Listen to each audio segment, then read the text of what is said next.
یه ساعت پیش. پریشب. بچه بودم. یک هفته پیش. من هر روز نگاه میکنم. دیشب. من چند ساعت پیش بود. برنامه خاصی فقط فیلم ایران نگاه میکنم چون چیز دیگه حوصله‌اش ندارم. نمیکشه تو این سن نمیکشه. ببین من اصلا تلویزیون نمیبینم. رو کانال موزیک پخش میشه واسه خودش. کارتون فلش. چون سریع‌ترین آدم. اشرف نگاه میکنم. ترکی. جنگی دیگه. من چیز 6 تا رو. خیلی خوبه حال میده. شبکه‌های موزیک رو نگاه میکنم، موزیک‌های ایران، موزیک‌های خارجی و MBC پرشیا سریالاش رو نگاه میکنم. انیمیشن بچه‌های بد. والا فکرشو نکردم ولی به ذهنم نمیرسه الان چیزی بگم. مسابقه‌های مثل خوانندگی و اینا، حالا نه مثل ایران که کپی میکنه از جای مختلف.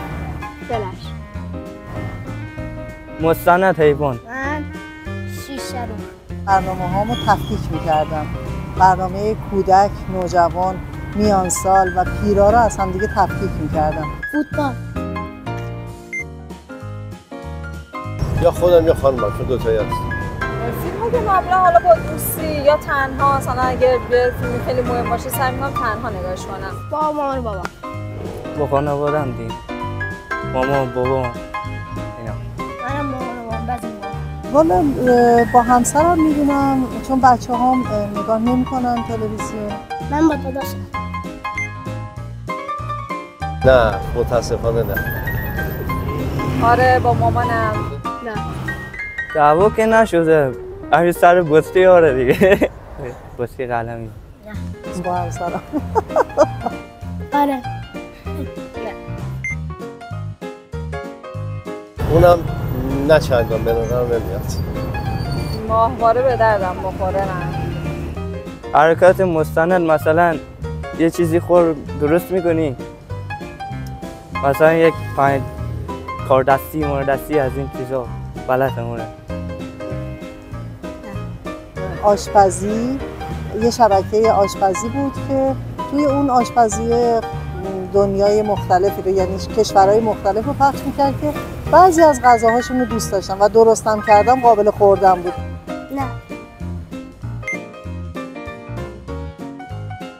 هر موقع وقت داشته باشم. ببین 8 تا 9 شب مثلا روشن میکنم رو موزیک میذارم تا مثلا 10 11 شب. ساعتای 6 شب و 6 شب. از ساعت 8 شب عصر شب نگاه میکنم تا ساعت 12 شب. من ساعت 4 بعد ظهر بعضی وقت ساعت 9. من از ساعت 7 تا 11. ساعت 3 یا 5. چیزایی که حالت خشن باشه، جنگی باشه یا اخبارای خیلی ناجور سعی می‌کنم گوش نکنم. تبلیغای ماهواره خیلی تبلیغاش مثلا مثل کتونیای 250,000 تومانی که اصلا وجود نداره. فیلم تازه عروس. همین کشتی نگاه میکنن و اینا اصلا دوست ندارم. تو خطمون نیست. آره منم همین. شبکه‌های خبر رو اصلا دوست ندارم. همون کودک بچه بودن از یه لباس آبی داره. بعضی فیلم‌های سینمایی بودی که شاید بعد 4 و 5 که نگاه می‌کردم با بلد نگاه می‌کردم.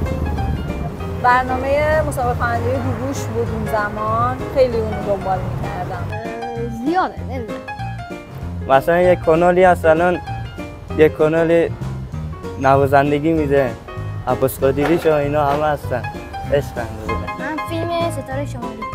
عشق ممنوع رو هیچ وقت یادم نمیگیرم. همیشه نگاه میکردم. من یادم نمیاد. هیچ کدوم. در حالت دراز کشیدن. سریال تخمه. از این ذرت هستن تو روغن میریزی پف میکنن پوفیلا از اینو میزن. تخمه. خب دیگه عشق بر بچه محل من. دوستتون دارم. پرچم علنگ بالا.